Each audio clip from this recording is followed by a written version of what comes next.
Okay, good evening, everybody. My name is Terry Helton, and I'm the co-chair with my husband, Tim Helton, who is letting people come in. And I'd like to welcome you on behalf of the Ventura County Interfaith Community. And this evening, we are going to do something different than we've ever done before. During the time of COVID, we learned that we could do Zoom meetings, and one month we do an introduction to a faith. We focus on one type of faith, such as in January, we will be focusing on the introduction to Judaism. And then the opposite month, we do a forum, and we've done forums on the meaning of life. One time we did a musical event where we had 7 different faiths present music, and it was quite novel and something we could not have done in real life.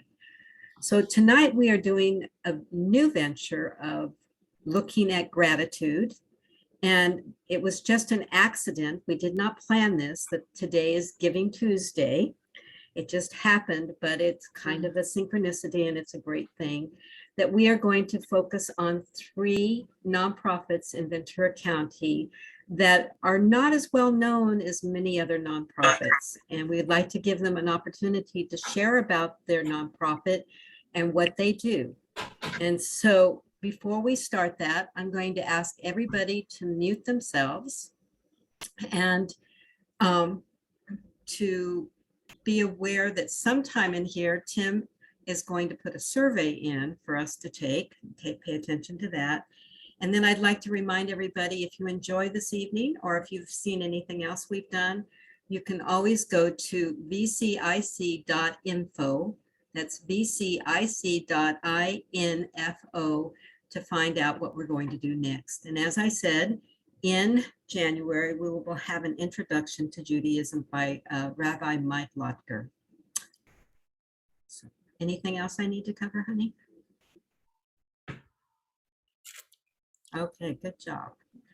Now I'd like to introduce our moderator for this evening. And I will also remind you that we will be taking questions at the end of this. So if you have any questions regarding our panelists, then please put them in the chat, and I kind of put them in an order and we present them at the end. So I'm not going to be the moderator. I have the great honor of introducing a moderator who, she's just an amazing person. I know a lot of amazing people. They're all on this Zoom event. So Linda Lowe, she might be best known as the priest's wife, but Linda Lowe has worn many hats over years.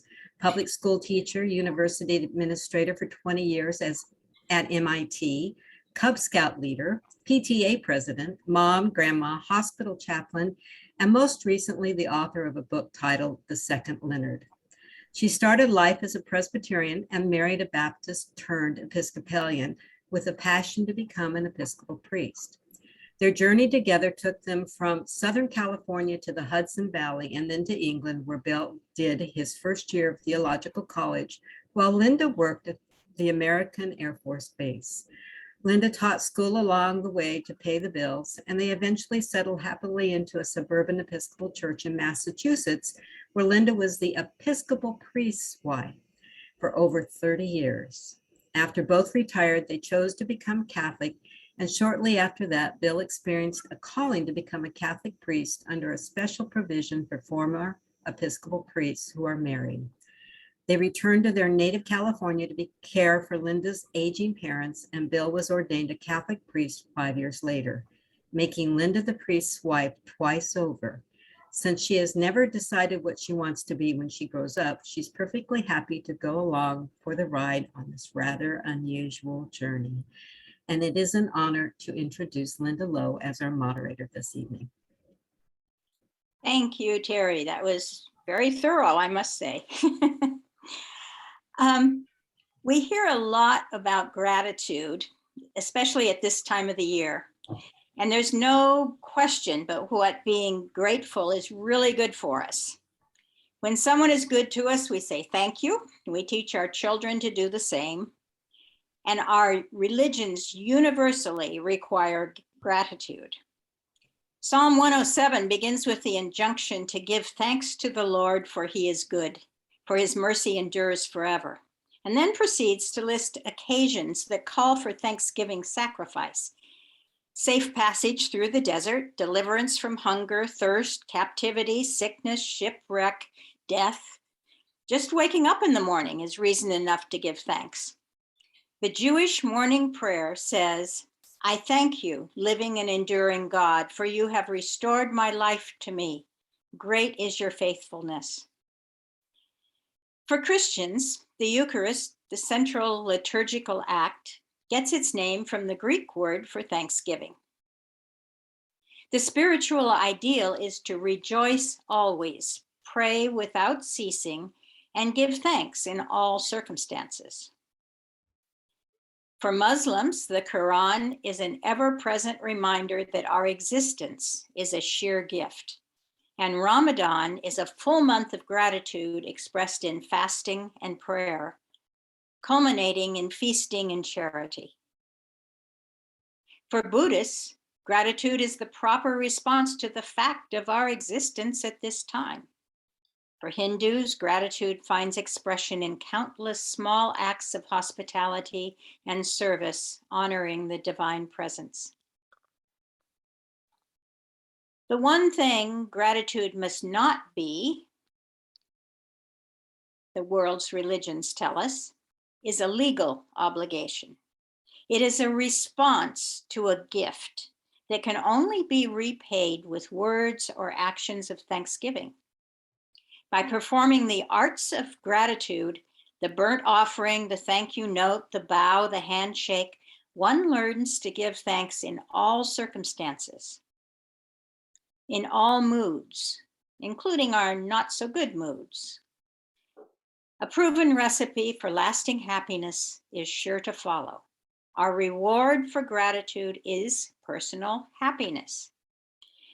Gratitude's become a popular topic in recent years. Celebrities and mental health professionals and religious leaders and social science academics have promoted an attitude of gratitude.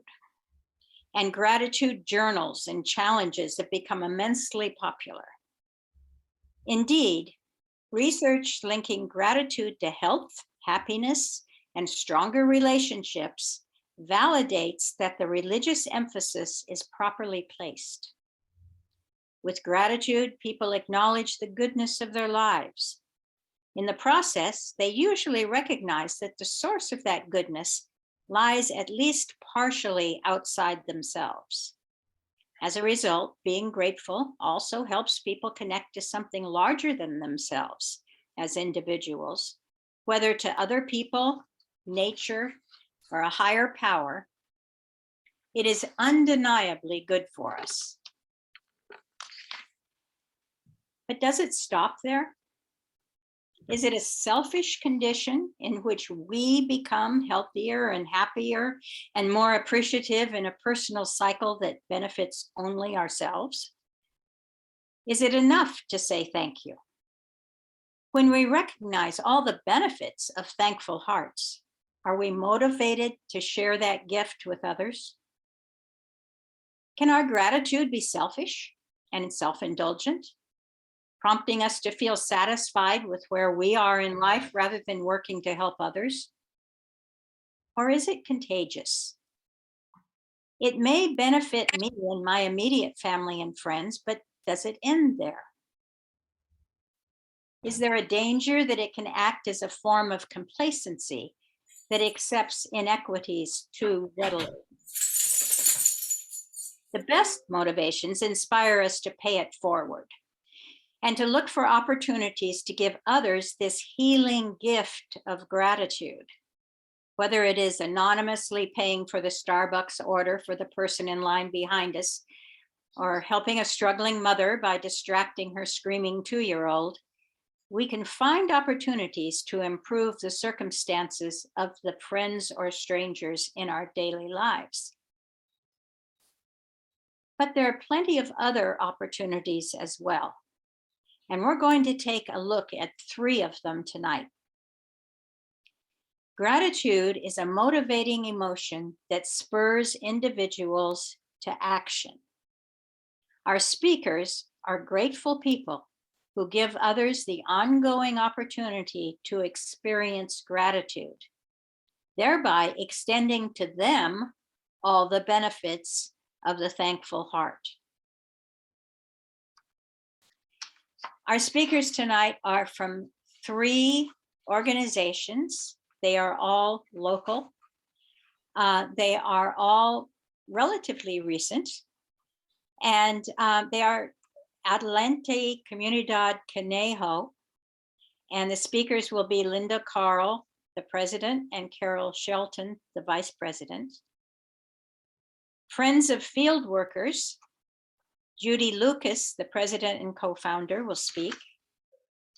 And Women's Interfaith Network, and Marcia Gordon will be the speaker representing that organization, which also goes by WIN, Women's Interfaith Network. Our first speaker tonight is, it's actually 2 speakers. We have Linda Carl, president, and Carol Shelton, vice president of Adelante Comunidad Conejo.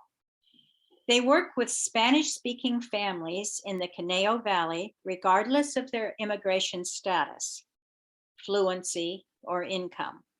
The organization helps the people to network and advocate for themselves and focuses on education and community awareness.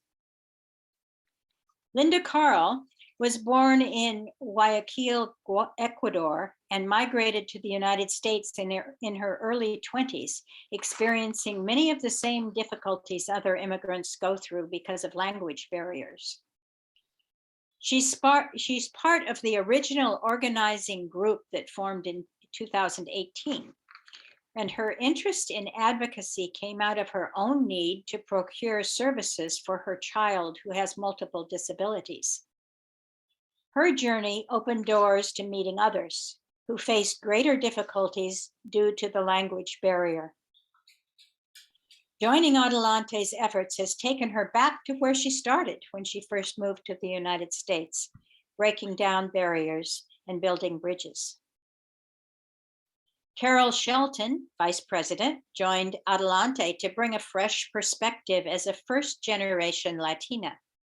She has a passion for advocacy for those who are experiencing barriers to accessing their education, healthcare equity, competitive employment, and full representation in their community. She firmly believes that all individuals have a right to access education, work, play, and recreational opportunities. Welcome. We look forward to hearing what you have to say about your organization. Thank you. I'll share my screen really quickly. I think Linda's having some connectivity issues, so you might just hear my voice tonight. Let me get started here.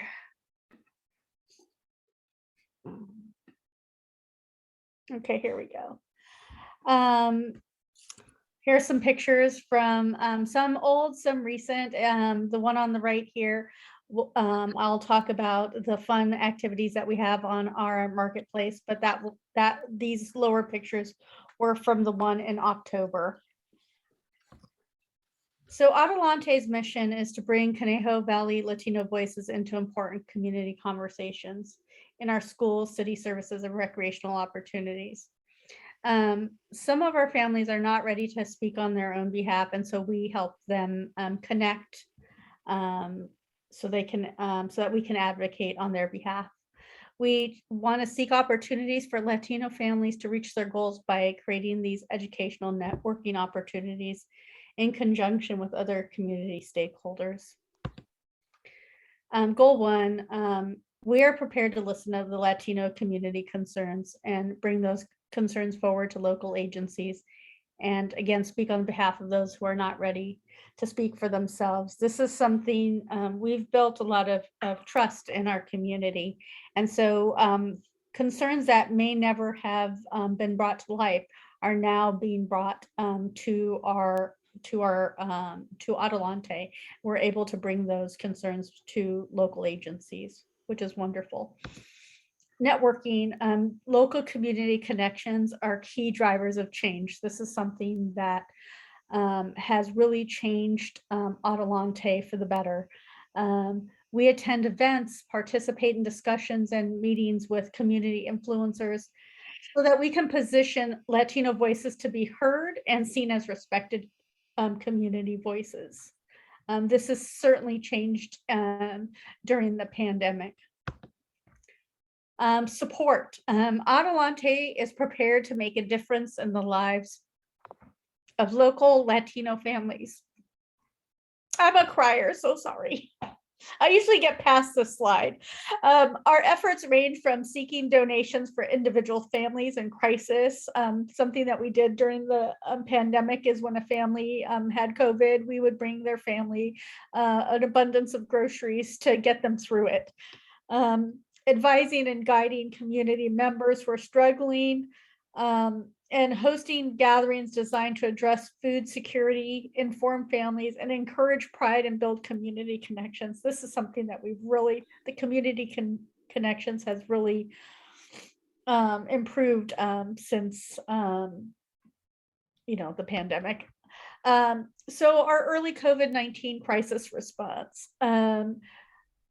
Our initial mission wasn't to, as we call it, get into the food business, but because of the close connection we have to our families, they were able to let us know that they were really struggling to get to those CVUSD free meals. And we were able to use our connection with the CVUSD to get approved to deliver meals to upwards of 100 families within a few days of the ask. And in doing so, it was clear that families needed more than school lunches. And because many of our families had reduced hours or could not get to the markets, in the initial days of the pandemic, you couldn't get anything unless you went first thing in the morning. So our members and friends stepped up and we scoured shelves for toilet paper, tortillas, and rice, things that make culturally relevant food staples for our families. And we began home deliveries to families who were isolated and afraid. We advocated for children experience remote learning issues, especially the families who were not fluent in English or familiar with technology. One of our greatest achievements was with partnering with a downtown Thousand Oaks apartment manager. Because their community room was closed down to the pandemic, we were able to convert that community room into a food pantry that has helped thousands of people in our community. By the summer of 2020, Adelante was affiliated with Food Share in Ventura County, Food Share Ventura County, and Food Forward LA. This allowed us to have drive-through food distributions and that fully stocked pantry to support hundreds of families needing that helping hand. And in June 2021, we shifted gears. We created an open air community free marketplace concept where families could walk through and select the produce and protein and dry goods that were best for them. And this is we'll get into that a little bit more. Yes, addressing food insecurity, as you can see the pictures here. The one in the center is from one of our open air marketplaces. So new directions. The monthly marketplace is held at Conejo Elementary School's Buyer Park on the fourth Saturday. We have an abundance of good food, community resource tables, and fun kid-friendly activities that are thematic. September was Hispanic Heritage Month, so we had some really lovely Mexican pastries, and we had folklorico dancers. And then in October, we had we celebrated Halloween and Dia de los Muertos, which was lovely. And then in November, obviously, all things Thanksgiving. So with the support of these local agencies and nonprofits, Adelante is expanding our efforts to offer enrichment activities and academic success programs in downtown Thousand Oaks, the neighborhoods that we serve. New partnerships, extend our ability to help our families. And one of the recent ones is joining with the Kiwanis Club of Thousand Oaks to provide middle, high school, and college students with bicycles so that they can travel independently to school activities and jobs. Resources. The beauty of our open air marketplace is that we're able to bring in community resources that may be of service to the families we support and get them more comfortable engaging with social services and helping them bridge that fear of reaching out, to bring it to them so that they feel comfortable and they trust us so much that they know that these agencies are there to support and serve them. A few of them are Ventura College, Community Action. We had Athens come down, Human Services Agency, Lo Grande Bienestar, that deals with mental health, a variety of agencies. Conejo Valley Unified School District has sent representatives every month. The lower picture with the bikes is the Kiwanis Club, and that was just at our last marketplace in November. So 2022 and beyond, helping families by bringing resource food and services into the neighborhoods where they live. This is our core here. We want to support people where they live. And that is one of the reasons why we chose the Byer Park location, because many may know we have pockets of poverty in Thousand Oaks. We have pockets of poverty. And one of those pockets is in the downtown Thousand Oaks area. It's important that we serve them where they live.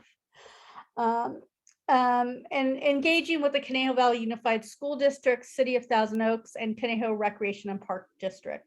These are areas that we've really had a lot of success with. And then building on our relationship with other Conejo Valley agencies, nonprofits, and faith organizations to make certain that the needs and priorities of low-income, non-English speaking residents are not forgotten or ignored. Let's see. So, how you can help. I'm going to take a minute, and I'll probably cry, so I might go off camera. So one of the ways that you can help is to volunteer. We do 2 events per month, and we need a lot of help leading up to the event and post-event. There are a lot of opportunities for a variety of volunteer opportunities, and the best way to do that is to go to our website. And we use Sign Up Genius. So we will give specific instructions on what we need volunteers for. And what we've found is that we find what you love to do and what speaks to your heart. And we get you to do more of it, right? We get you to do more of it, which is lovely. Thankfully, we have been fortunate to have a lot of donations come our way to support our families in ways that are culturally relevant, and we are able to give our families a variety of proteins each month. They're able to select from a large package of chicken or a chub of ground beef. We have fresh milk, fresh eggs, and cheese, and maseca, and things of that nature. We have been fortunate to have the last few months, the entire amount that we spend each month donated to us, which comes to about $3,000 to $5,000 to support the 2 monthly events, which serves hundreds of families. And this is the story that I'm going to cry about. So I'm going to go off camera because I'm an ugly crier. So my wish for this year was that we, and I didn't tell anybody because I didn't think we were going to be able to do it, right? Our families, they make tamales. Depending on the geographical region, the tamales look different. And so thanks to a really generous donation, we were going to be able to give families the fixings and the proteins for this Christmas's tamale adventure. We were able to give corn husks, banana leaves, maseca, which is the flour used for tamales, pork shoulder, whole chickens, dried chilies. This is really what I wanted to be able to do for our families, and I didn't think we are going to be able to do it. I didn't say it to anybody because I didn't want anybody to feel bad that we weren't going to be able to buy this for our families, and yet we're going to be able to do it. Just before this call, I found out that one of our volunteers had gone down to Costco and Oxnard to get all of the fixings for our families for the food pantry that's coming up. I apologize. And then there's another way that you can help. We are also doing stocking stuffers for our families. I believe we need about 500. $5, $10 gift cards. We have a sheet of suggested items so that our families can select stocking stuffers for all of their children. That is something that we're going to be doing for the December open air marketplace. That's going to be, I believe it's on December 20th. So I believe we're taking donations on the 16th and 17th of December. And there's a variety of locations where you can drop it off. And that is it in a nutshell. I talk really fast and I cry a lot. So I'm happy. I'll stay on and answer any questions. And I really appreciate the opportunity to talk about Adelante. Thank you for your time. That was a very, very rich presentation. Thank you so much, Carol. It's wonderful. Yes. Okay, and I'm sure people will have some questions for you at the end, so we look forward to that. Save your questions, and we'll be providing time for all of our speakers for that. Our next speaker is Judy Lucas, who is the president and co-founder with her husband of the Friends of Field Workers. In 2013, there was a large fire in Oxnard that burned out 27 families, mostly field workers. After the Red Cross completed their services to the victims, Judy and her husband searched them out and provided food, clothing, shoes, furniture, friendship, and they asked for support from friends and family to do that.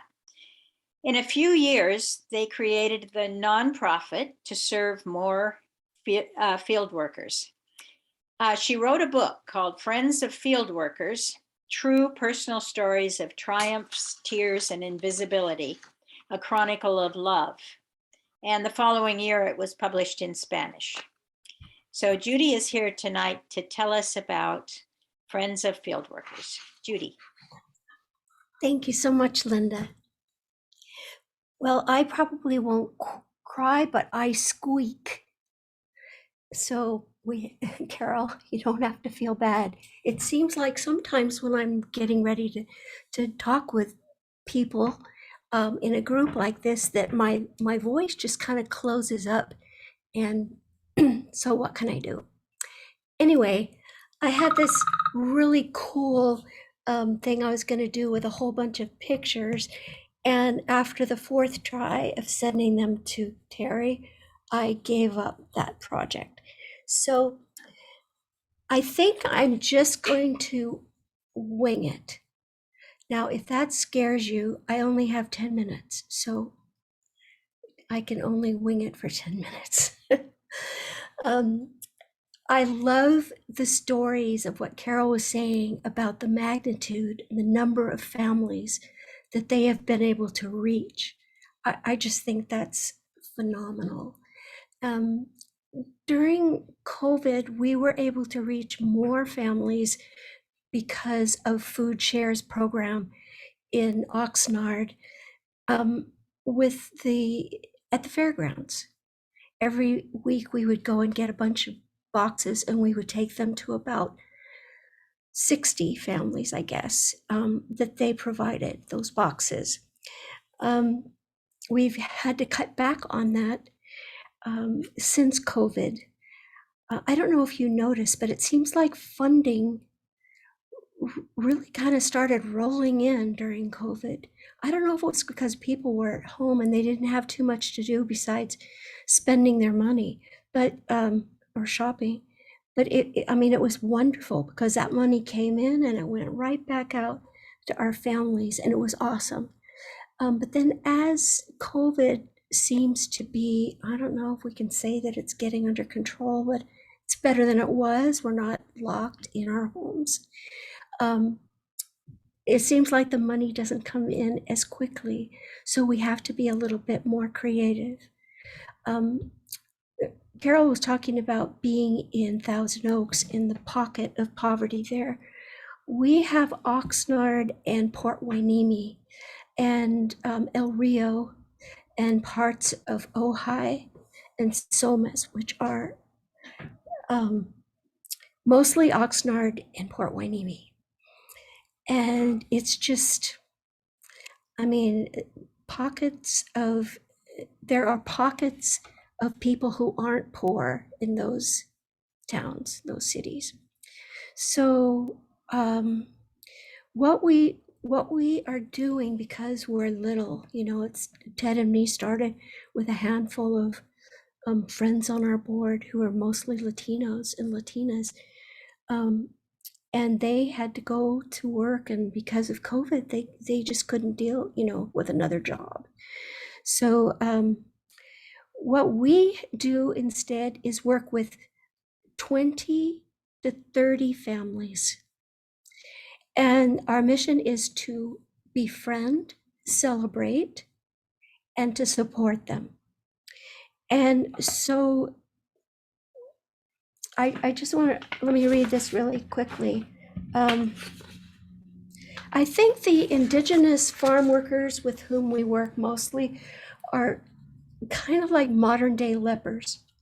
They're not accepted in their own country because they live in severe poverty in pueblos, tiny towns, and they have different languages, food, and culture.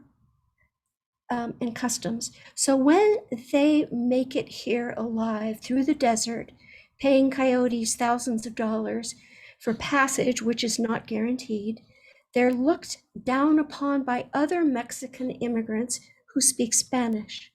They are at the bottom of the social ladder, the people Jesus would probably have wanted to hang out with. And so most of our people are from Oaxaca or from one of the other many villages in Mexico. So they came not speaking Spanish or English. They spoke their own language, and there are many of them. I think Mesteco says, or my cop says, that there are like 29 or something like that. Anyway, I don't speak those languages, and I don't speak Spanish. Although I took it in high school, that was a long time ago. So I have to get by with going through the children, calling somebody who on our board or someone who speaks Spanish, and they translate. The rest of the time, Ted and I just go and do stuff and be with them. And then at this point, I was going to show you the pictures, which I'm not going to. So I'm just going to tell you some of the activities. Every day, there's field worker access to Friends of Field support for emergencies or other family news. So if somebody goes to the hospital for something,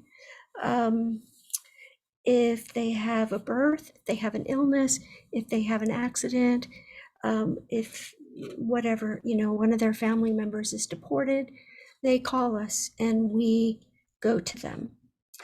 And then we call on the resources that we have learned about over the last 8 years.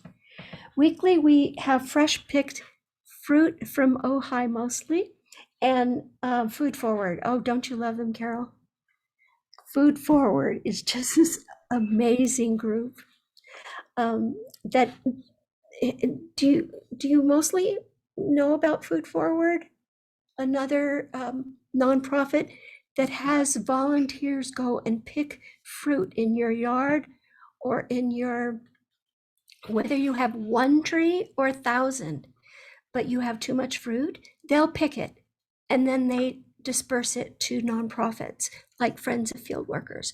So every week on Wednesday, I hire one of our field workers to drive those after work.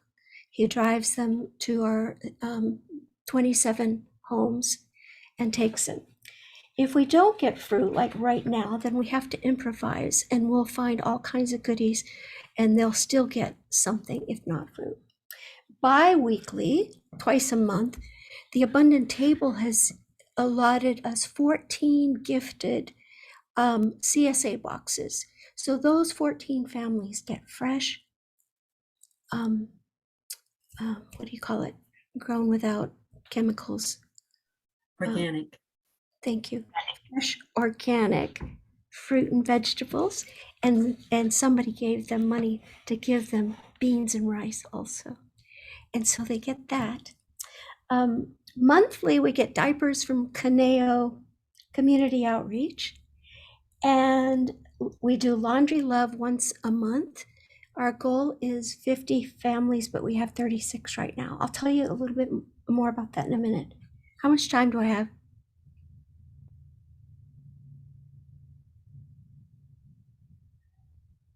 Keep going, Judy, for now. Okay. Once a year, we give school clothes, backpacks and supplies, Christmas gift cards. We're collecting for those right now. We started something this last year called the Underwear Bonanza, and I thought it was time after COVID. I wanted new underwear for myself. I was tired of looking at the same old stuff. And when I went shopping, I had so much fun. I thought, oh, my field workers, wouldn't that brighten their day? So we found out, we just told them, I didn't even give them a price. I just said, go buy underwear, take the whole family and buy underwear, let them buy their own, pick their own. And then just, text me the bill. And we gave them the money for it. And you'd be surprised how much joy and fun those families had, and took pictures of all of their really interesting underwear. Okay, we also have children's college savings accounts, and we're trying to get the families, many of them don't have bank accounts, checking accounts. So we try to take them to the bank and open a checking account, like at a federal credit union, and then open a college account for each of their children. And we put $100 in it, and then we tell them, they sometimes will send me their grades. They'll text them to me, and they get money for their grades, and that money goes into their college fund. And each family has their own library. We provided that for the babies on up through the older children. And every time we see them, we ask them what their goals for college are. There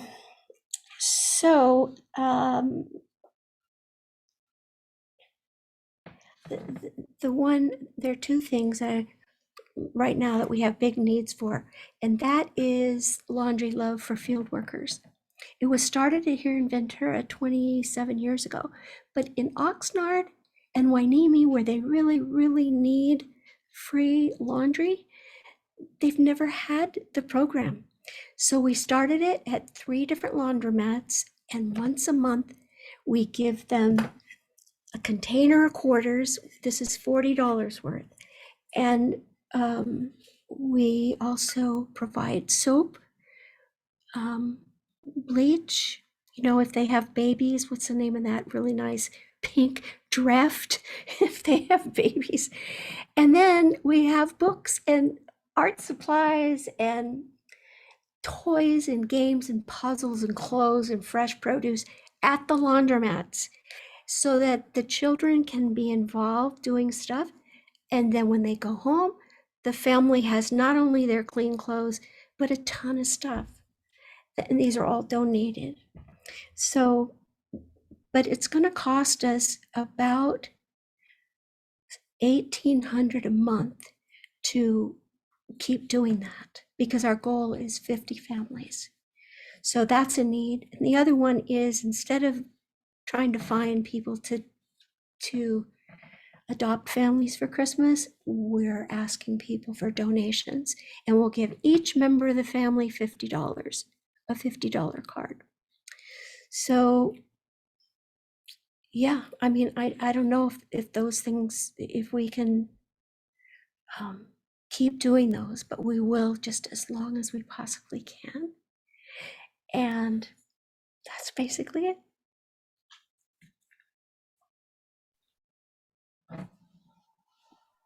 Thank you, Judy. That was wonderful. And you touched my heart and reminded me very much of some family in Australia who have done something similar to what you're doing. It was a feeding program that they started very small in their own kitchen, and it grew and grew and grew. So good growth to you.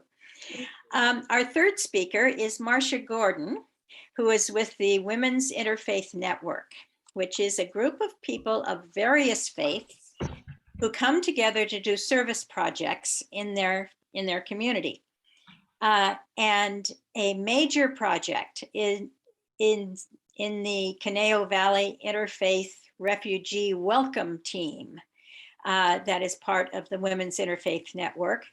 And they raise money and provide volunteers to support refugees who are coming into our country and to our community. Marcia Gordon is the Social Action Chair at Temple Adat Elohim in Thousand Oaks, and she belongs to the Conejo Valley Interfaith Association and the Conejo Valley Interfaith Refugee Welcome Team.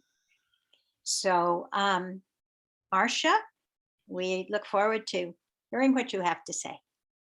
Terrific. Thank you so much for having me. Actually, the Women's Interfaith Network and the Conejo Valley Refugee Team are two separate groups of people, but both doing great things. So I'll talk about each of them separately. Neither of them are formal organizations, so we don't have boards, we don't have chair people, we don't have anything like that. WIN is a group that came together, I believe it was about 2016, and it was, the impetus was the Syrian crisis. And basically a group of people got together to make welcome baskets for Syrian refugees that were coming.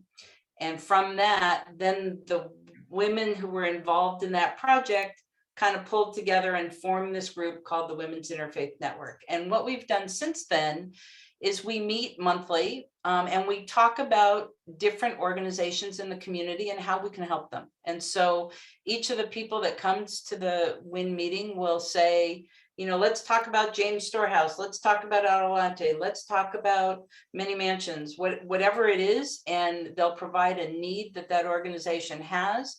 And then we'll say, okay, so what project can we do to help? And we will create the project that then the entire group participates in, and there's huge power in that, because if each person there is representing a congregation or a group of people, it's a lot of people to participate. And so we did a project for, again, it was dealing with Syria. It was called Save the Syrian Children, and we collected clothing and medical supplies that were then taken on cargo ships to Syria to help. And it was a massive amount of supplies that were collected. We did backpacks for Westminster Free Clinic one year, where all the congregations individually collected supplies, and then we all came together and packaged the backpacks. And that's really kind of the heart and soul of WIN, is we do things kind of separately in our congregation. We do the same thing in each of our congregations, but then we come together to bring it together to bring to the organization. And we kind of joke that we're really good at collecting things. When an organization says they need things, we're really good at that. People seem to respond really well. So some of the other things, we've done also socks and underwear drives. We've done stuff for James Storehouse, putting together baskets for foster youth for many mansions. We put together welcome baskets when they opened Ormond Village in Oxnard for veterans.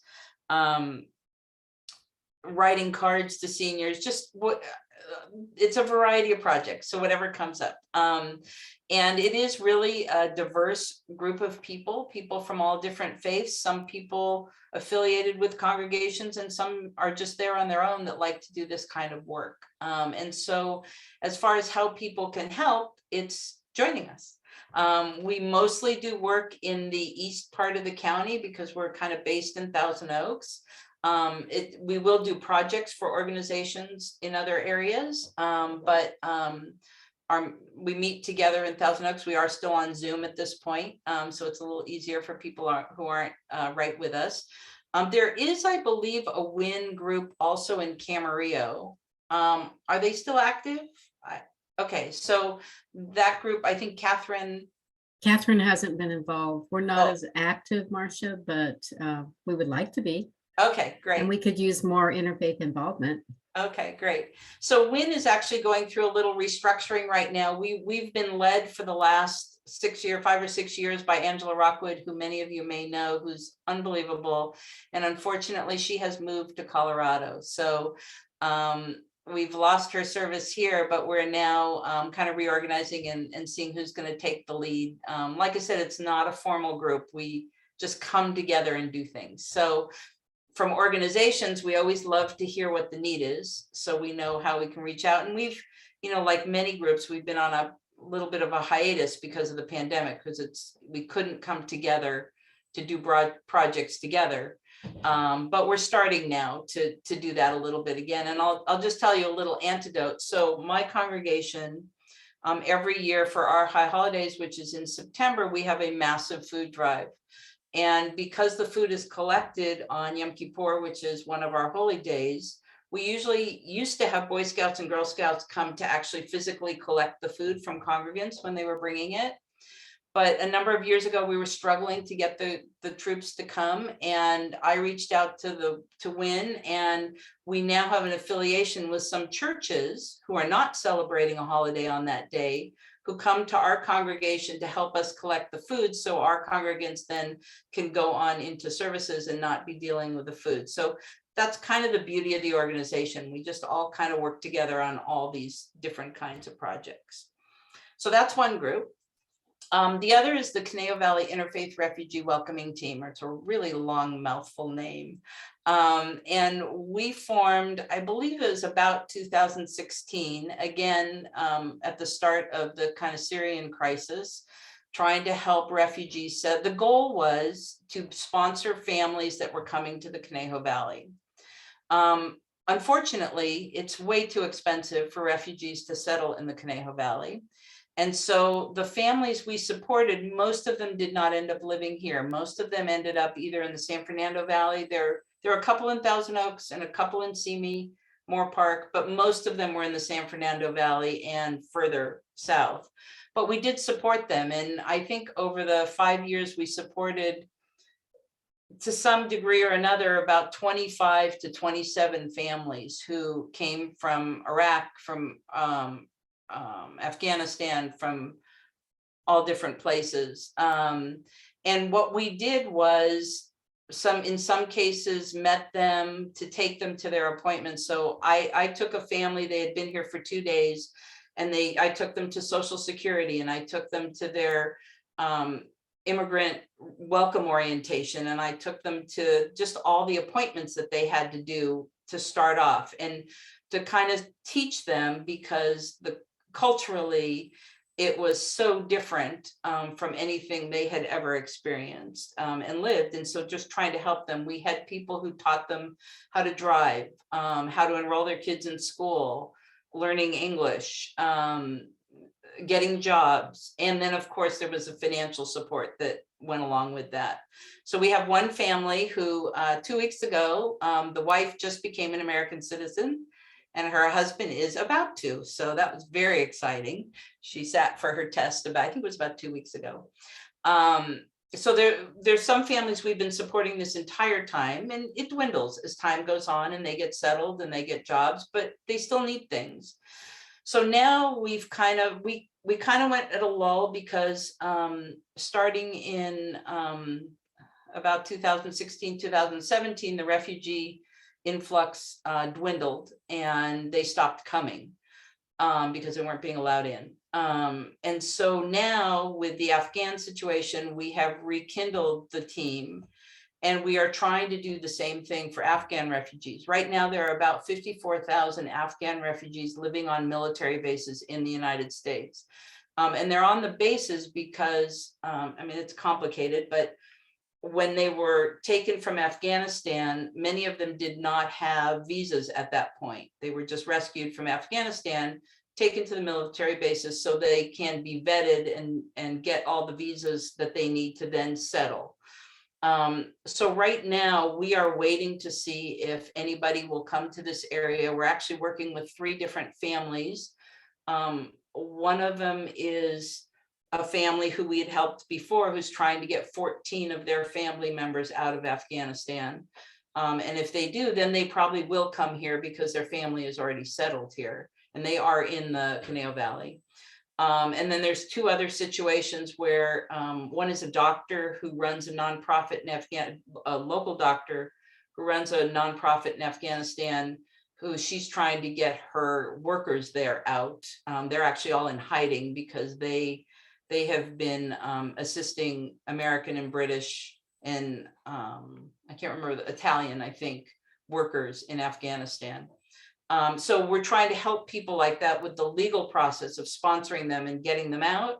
And then if they come here, then we'll go back into that mode of teaching people how to drive and how to speak English and how to enroll their kids in school and how to go to the supermarket and all the things that they may not be familiar with. So right now, what we're doing financially is we have 2 funds. We have a fund, the refugee team has a fund that so for example, the refugees we sponsored over the last number of years, they would contact us and say, we had one guy who was working as a security guard and he needed a new uniform and he could not afford the uniform. So he asked us and we purchased the uniform for him. So we vote on the things they need and determine if we're able to give them the money. The refugees who came before had to repay the US government for their travel costs within 3 months of arriving. And so many of them had not yet been settled. And so we helped with some of that funding. So that's kind of what we're looking to do going forward. Right now, we have Amazon wish lists for the refugees who are on the military bases. Many of them came with absolutely nothing, like nothing. And so they need clothes, they need toys for kids, you know, all the basic things while they're living on these bases. And so we have those wish lists for, I think it's 3 or 4 of the bases throughout the country. Right now, the Holman base in New Mexico is holding a baby shower for, I think, 27 families who are living on the base who are about to have children. And so that's one of the wish lists, is getting baby items that they need for these new Americans because they'll be born here. So those are the 2 teams, and we welcome anybody to join us and do this work with us.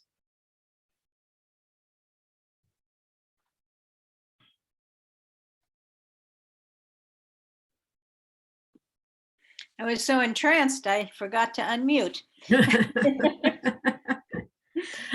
Marcia, that was very inspiring. You're doing so much. I actually forgot one thing. Yes.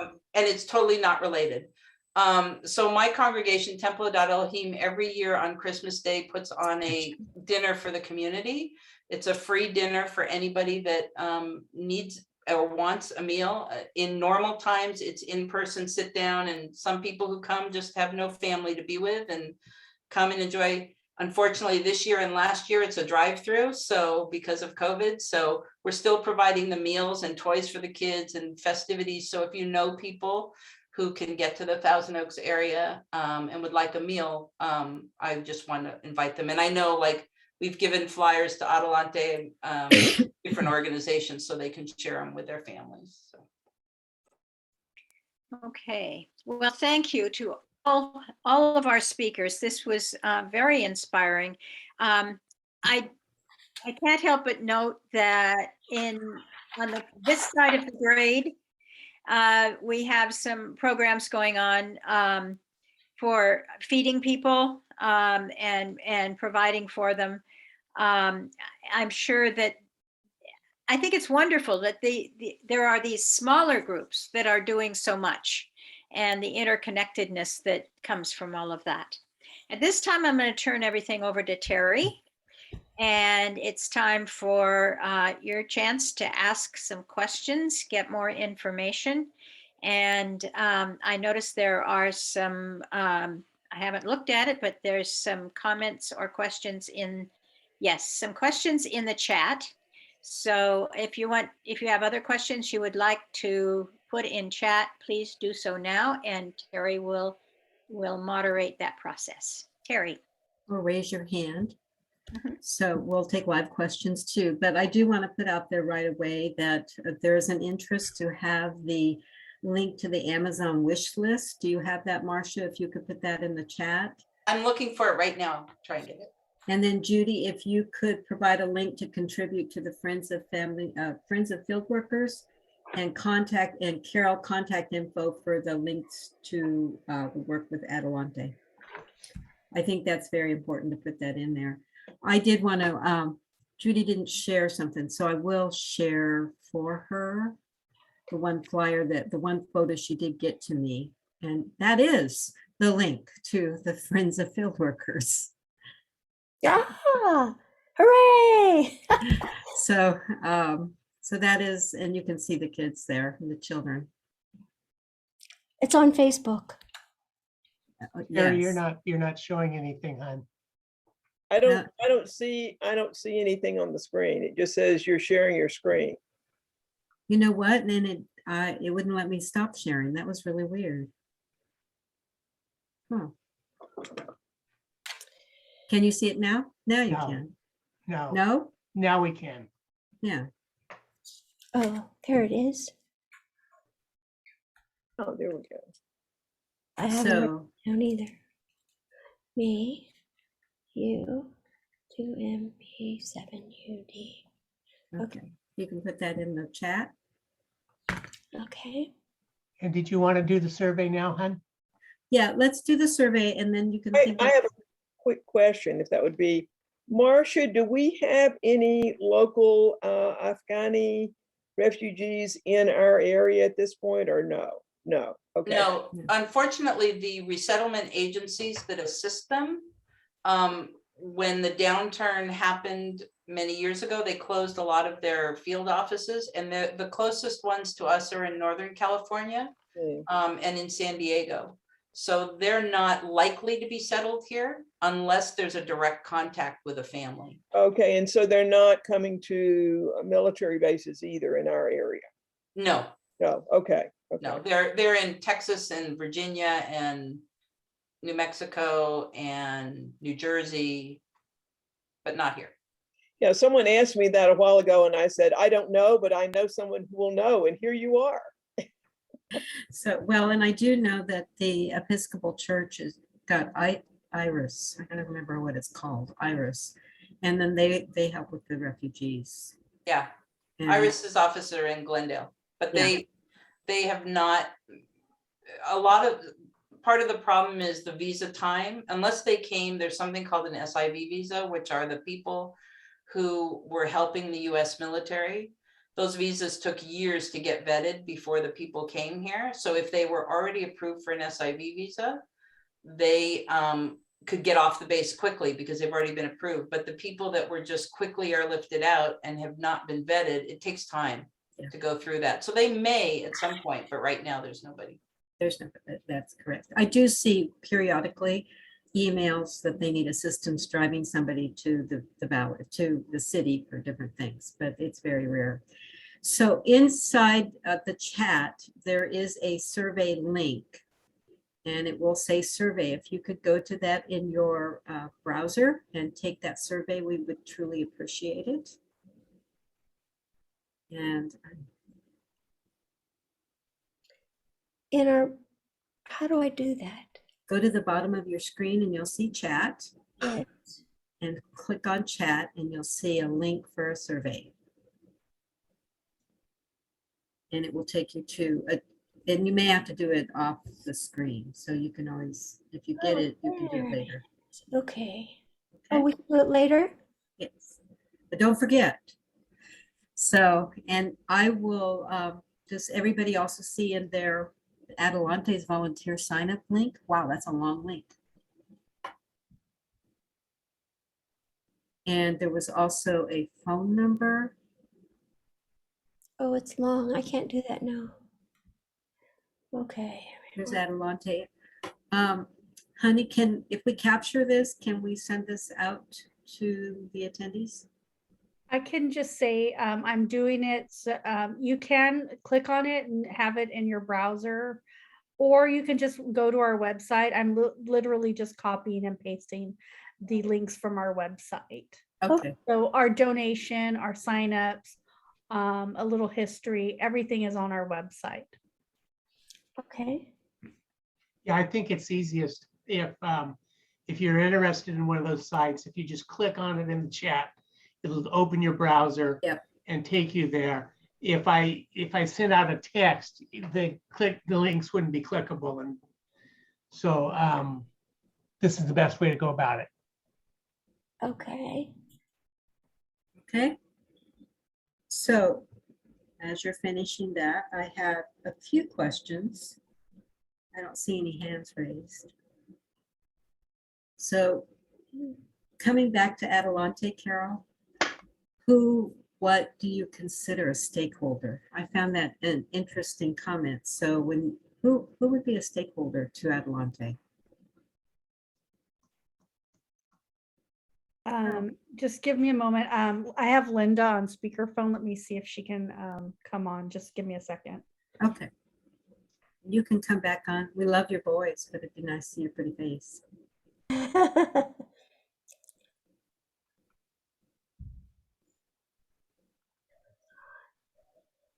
I apologize. Let me just put her on mute in case she comes back. So our stakeholders are the people that we support and serve. Okay. Although our primary mission is for the Latino community, we actually support anybody who comes to us. We have a lot of quite a mix of people that come to our events. We don't turn anybody away. The only thing that we ask of at our food pantry or our open marketplace, the only thing that you need to do is wear a mask. That's it. Sign up, wear a mask. And so we have quite a mix. Stakeholders are the people that we support and serve. Thank you. Mhm. So part of an interest is that you have been advocates for the people, the Latinx community, and supporting them. How do you differ from LULAC? I am not very familiar with LULAC. What we do is very local, very family centered around the actual families that are living and working in the Conejo Valley. I'm not very familiar with LULAC, I'm embarrassed to say. So I can't really speak to that. So I apologize. That's okay. I just was wondering because I know they're very involved politically, but it sounds like you're very on the feet on the ground helping people. We are grassroots, and we do not engage in anything political. We are a nonprofit, and so our mission is to really support those families that need a helping hand and have been unseen by the community of Thousand Oaks up until recently. Mhm. And that's an interesting term, that unseen, isn't it? It is. Many folks in our community did not realize the depth of the poverty that families are experiencing, living, one entire family in a very, very small bedroom in a house, 5 families, 1 family per room and 1 family in the living room. That is not uncommon. That is not uncommon. And that there are heartbreaking stories that they're not mine to share. But it's really, I've known as a community member, but, bringing the voices of our families to the city of Thousand Oaks when we're doing our general plan, and just, bringing that voice, that knowledge, that, that we're all in this together, right? We are all members of the community, and we have, our families, we all have a right to everything that the city of Thousand Oaks has to offer, regardless of immigration status or level of income. And I feel very, very strongly about that. I feel you. So thank you very much. Judy, I know you have a website where people can make donations. Is that right? Yes, it's posted in the chat, Peggy. Yeah, yeah. So I mean, we've made donations there. So just want to make sure everybody's aware that you can go to the website and make donations there. Maria McDonald, she's worked really intimately with some of the families there. She's maybe someone you might want to keep in mind as helping make this transition to having more people help out. Something to consider, Thank but doesn't sound like it's for our meeting tonight. So that's another time to talk. you asked me. I did. I happen to know Maria McDonald, so a little bit busy, but Yeah, she is. but she definitely just loves the Friends of Field Workers, and she has her little family that she just, Emma's family. yes. Uh-huh. And that little area where Emma lives. So there are a lot of people in need in this county. So in saying that, does anybody have any more questions or thoughts that they would like to share on this? Hi, Ann Ward. So if not, Linda, do you have any more to say about gratitude? And I just want to express my gratitude to all of you for joining us tonight, and especially to our speakers who really have opened my eyes to what's going on and what's being done, and how gratitude is being expressed and shared, and how you all are giving opportunities to other people in the community to feel gratitude, yes, because it's a healthy, enlivening thing to happen, as you know, from the richness of your own lives. So thank you all for coming and sharing. thank you. And before we go, I would like to put in a plug for, that's not what I want to share. I want to put in a plug for our January program. We will not have a program in December. We will be having the program. Oh, I'm not able to do this in January 25th. I was going to show a flyer, and for some reason I am not able to I do saw it briefly and then it was gone. And then it was gone. I know, it's like, it's elusive. Let's see if I can pull it. It's not going to happen. So I'm not going to keep working it. Can you ask, can you answer a technical question that's bugging me? How can we actually see each other's faces? Like, I mean, when we see each other's faces, is that actual eye contact? Yeah, I do eye contact with people here. No, I mean, okay, Anne, I'll give you an example. Anne, I know Anne. Can I, Tim, this is when I look so- at you like this, can you tell that I'm looking at you? I don't have any recognition. Yeah, I think what you Anybody? have to do is when you start the Zoom, you have to click video, and then it will automatically show everybody's faces. Okay. Now, I think she's asking about, can we tell who people are looking at? And the answer is no. Not easily. Not easily. Oh, Not unless you know the There person. it is. There it Oh, is. there you go. Yep, I had to get it on the right screen. So nice. this is Yay, our cool. January 25th. Rabbi Lothker will be sharing the introduction to Judaism. So plan on that. It will be via Zoom, and the Zoom link is actually in this QR code. So hope to see you there, and hope to continue to share this information. If you're interested in any of the past events, you can go to vcic.info and you can find some of our recordings there. Really appreciate you tonight and the speakers. I am very grateful, and hopefully we'll have people here who will put that gratitude for your being here into action and for what you do. I really mean that. Thanks to everybody who was here. This was great. Yes, it Thank you. was.